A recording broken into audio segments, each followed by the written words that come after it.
Senhor Presidente, Senhor Primeiro-Ministro, Senhoras e Senhores Membros do Governo, Senhoras e Senhores Deputados.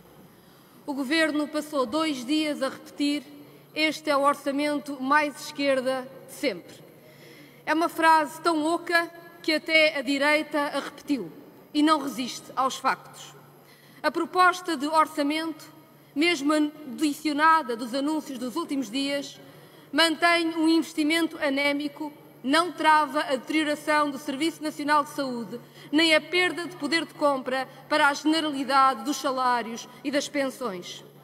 A promessa de investimento é fazer agora o que já estava previsto em orçamentos anteriores, mas o aumento não chega sequer a 1/3 do que ficou por executar desde 2016. A saúde é o setor com os anúncios mais grandiosos. Repetem-se para 2022 promessas de anos anteriores, com taxas de execução nulas ou muito baixas, como, por exemplo, as dos hospitais de Seixal, Setúbal e Évora.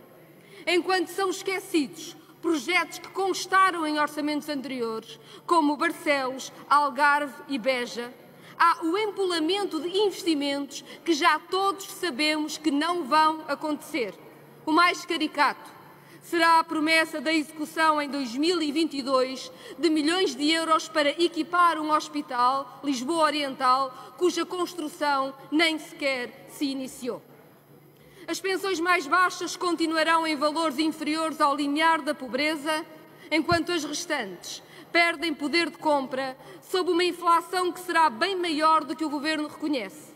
Em setembro, já ia em 1,48% e os preços, desde logo da energia, continuam a aumentar. Aos trabalhadores do Estado também se pede que continuem em perda. O aumento de 0,9% é irrisório face à perda acumulada de 10% do poder de compra, mas não só. É irrisório face às possibilidades do orçamento. O valor líquido do aumento proposto aos funcionários públicos, 128 milhões de euros, é pouco superior ao imposto de selo que a EDP deixou de pagar pela venda da concessão de 6 barragens em dezembro de 2020.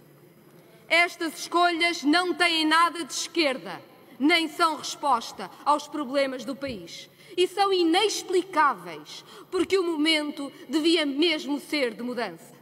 Na Europa, as regras do Pacto de Estabilidade estão suspensas e os diversos governos apresentam orçamentos de recuperação e investimento. Em contracorrente, o governo português apresenta um orçamento de contenção, desperdiçando o momento de alívio da pressão europeia e a maioria que existe no Parlamento para medidas duradouras para a economia e para a sociedade. A bazuca, base de tantos anúncios, não tem correspondência no orçamento.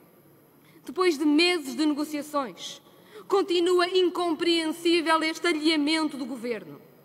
Dizer que o Bloco de Esquerda é intransigente é tão inútil e tão pouco credível como dizer que os profissionais do SNS estão a atacar o Governo quando alertam para a situação insustentável em que se encontram. Sr. Primeiro-Ministro, o Governo não trouxe nada de novo a este debate. O Primeiro-Ministro limitou-se a invocar um certo documento do Governo onde estariam finalmente explicadas as razões da rejeição de cada uma das 9 propostas do Bloco.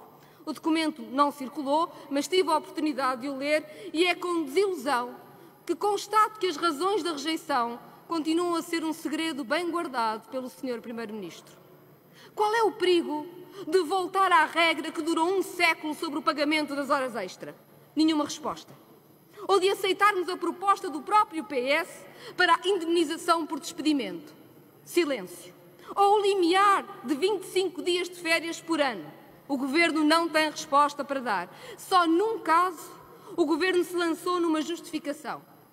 Tocar no fator de sustentabilidade é matar o sistema de pensões.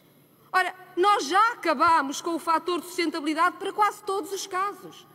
Restam poucos casos. E a enorme injustiça de uma pessoa com 64 anos e 43 anos de carreira contributiva ter um corte maior da pensão do que uma pessoa com 63 anos e os mesmos 43 anos de desconto. Na saúde, O Governo também não justifica a recusa das propostas do Bloco. Pior, as suas contrapropostas são um recuo face ao que prevê a Lei de Bases da Saúde que fizemos em conjunto. Mas pergunto ao Sr. Primeiro-Ministro, pensou mesmo que podia convencer-nos de que a solução para a falta de profissionais é um pagamento a quem faça o equivalente a 3 meses adicionais de trabalho extraordinário?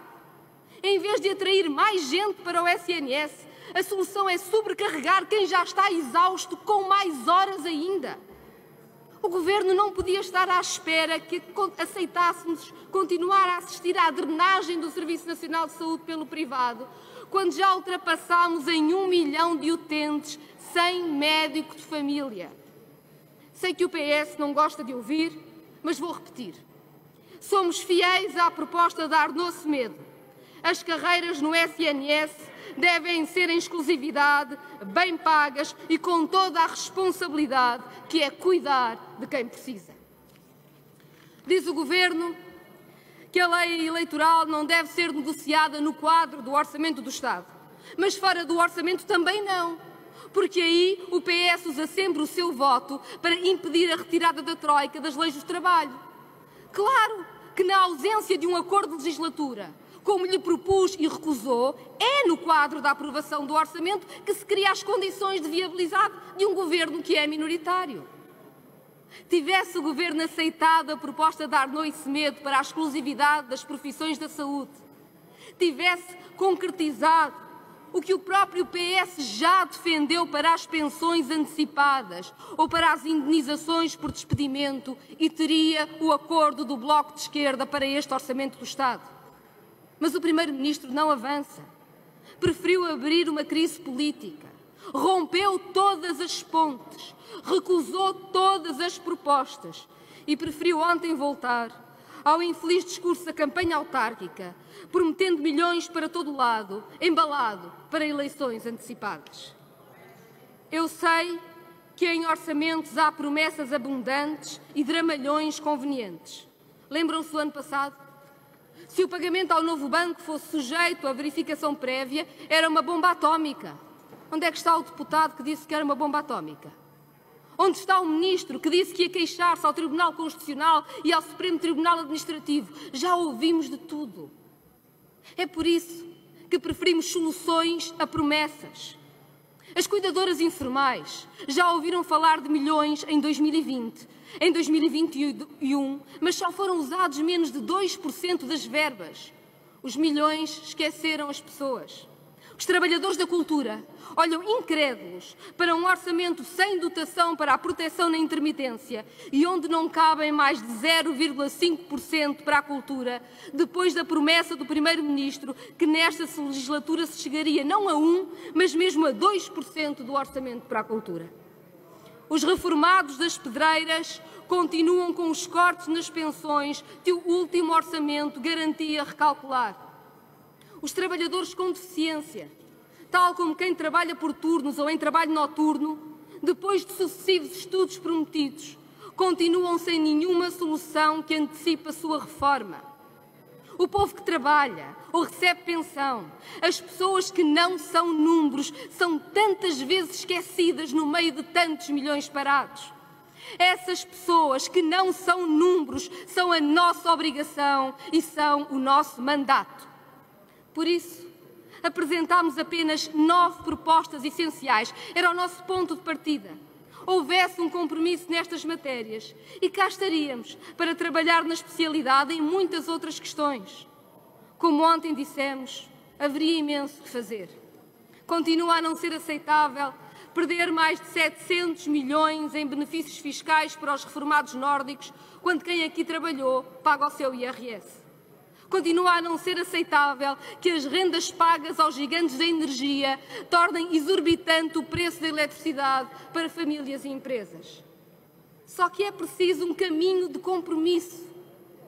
Foi assim que fizemos a geringonça. Fizemos um contrato para 4 anos, um acordo escrito que o Primeiro-Ministro dispensou nesta legislatura. Trabalhámos durante meses sobre cada orçamento. Cumpriu-se o que se prometeu, nada do que agora se viu. A geringonça foi morta pela opção pela maioria absoluta, pela recusa das finanças de dar ao SNS carreiras profissionais, condições de contratação e investimentos planeados, pela intransigência que mantém a Troika nas leis laborais.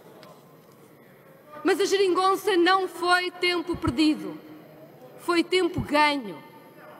Fica por isso hoje uma certeza que quero repetir com clareza perante todo o país. Lutaremos por uma maioria para uma saúde digna para toda a gente, por uma democracia que protege a segurança social, por salários e empregos sem precariedade, medidas de que o país precisa e que respondem pelas pessoas. O Bloco de Esquerda foi sempre uma solução, defendeu soluções, está pronto para soluções e sabe que elas fazem o seu caminho. É este o nosso mandato, não faltaremos. Muito obrigado.